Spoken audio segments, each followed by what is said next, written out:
तदात्मानं सृजाम्यहं परित्राणाय साधूनां विनाशाय च दुष्कृतां धर्म संस्थापनार्थाय सम्भवामि युगे युगे। ଭଲ ଭାବରେ ମୋତେ ଚାହିଁଦେବ।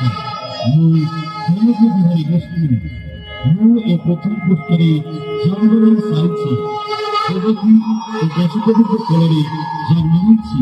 ତେଣୁ ତୁମେ ମୋର ଅଜାତ ସେଥିପାଇଁ ପୂର୍ବ ଜନ୍ମରେ ଦେଇଥିଲି ଦ୍ୱାରା ରାତି ରୂପେ ପାଇଛ ମୋତେ ବାଟ ଛଡ଼ା ମୋତେ ମୁଁ ଗୋପପୁର ଯିବି ସେଇଠାରେ ମାତା ଯଶୋଦାଙ୍କ କୋଳରେ ମୁଁ ଲୀଳାଖେଳା କରିବି। धन्य होइगली प्रभु, धन्य होइगली प्रभु। सोनयरे देखिली चतुर्धाम रथ हस्तरे धरिचंती शंख चक्र गदापद्म।